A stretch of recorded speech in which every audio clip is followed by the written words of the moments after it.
if you were to ask me in a very simple term, Andrew uses the term matrix all the time. What controls the world? Money. Big companies, big interests. They can buy governments, they can buy policy, they can make regulations, which are basically the same as laws, and they can get the people to dance when they want them to dance, stay home when they want them to dance, stay home, clap when they want them to clap. And I think money controls the world. And the people. Do you think that's right, fair, just? Yes, I do. And I don't. I'm not one of the people out there. You have people who I met a man many years ago, played in a band, I guess the word is bum. And he was showing me these documents for a completely new political system he came up with. It wasn't democracy, it wasn't communism. He was like, oh, in this new political system, it would really take off. And I'm like, bro, you play in a band and you live in Eastern Europe. Like, what universe do you think that this is ever going to, even if you're right, even if this is the golden ticket for all of humanity, how do you expect anybody to listen to you when you're sitting there playing in a band all day? So what I do is I try to change the world on more of a micro level.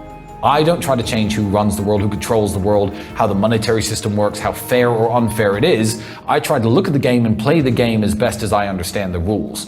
So changing on a micro level can be something as little as inspiring young men to get into shape, to care more about their health. That should, in theory, lower the cost of healthcare for every developed nation if everybody listened to mine and Andrew's advice.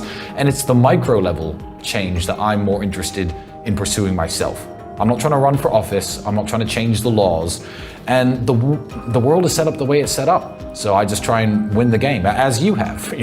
Get a bunch of money, put it in your bank. Oh, what's the money worth? What's it backed by? I don't care, I have lots of it, and it can buy real things. It buys real food and real properties and real cars and real experiences, and it gets you plane tickets and private jets and all the things that you want. So do I really care what it's backed by? It's not an issue that I try to alter, and I never will. Do you think maybe in some ways whoever controls the world, the governments, the big corporations, they're just running a company like you're running a company and I'm running a company, and if we were controlling the world, we might run the company in a similar way? I believe I'm a far more moral person than some of the people. So some of the large companies and the people behind them that control the money, I feel like they're happier to flush human lives down the toilet than I ever would be. So when you look at some countries, Saudi Arabia as example, that's run like a business, and the leaders and the people sit around, they think, okay, we have this many resources, we have this much space, how do we best make our company profitable? How do we make it safe? How do we make everyone inside of it happy? So as with real companies, I've had good bosses and I've had bad bosses. I think the world as a whole is overwhelmingly, unfortunately, controlled by evil money. And I see that with the wars that happen, the people who die every day, the lockdowns and some of the restrictions they try to put on people, how little they care about the little guy. I would be a far more moral leader. I wouldn't send young men to die in a pointless war.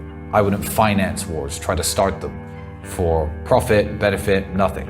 If I could end all war and be financially broke myself, there's a button right here I can press, good, I'll live on the streets for the rest of my life. Whereas this clearly isn't the attitude of some of the people at the top. They're happy to enrich themselves, enrich their families, and who goes to die? The poor people. Poor people go and die, and of course now I have some money. But I am essentially a poor person with lots of money. I'm a working class guy. I come from a council estate. It's me and my people who have to march off to their wars and go and fight and die. I said this the other day. I was naming the number of children certain UK politicians have, numbers of sons. I can't remember the exact names of the exact kids. I Googled them on the spot. I don't know off the top of my head, but it was like, this minister, this member of parliament, all have sons aged 17 to 25. And I said, well, unless their sons are going with me, I wouldn't go, because go fight your own bloody wars. If it's so important, like you harp on about it in the news all the time, or stand in the House of Parliament and lecture people about the importance of these military operations, good, send your own kids. But they never do. I think I know the statistic, during the entire US intervention in Iraq, of 545 sitting members of Congress, only one had a child who was in the services who even stepped foot in the country of Iraq, which is terrifying. So I think that leaders should lead their own soldiers into battle. I'm too moral. I don't want to run the world the way that everyone else runs it.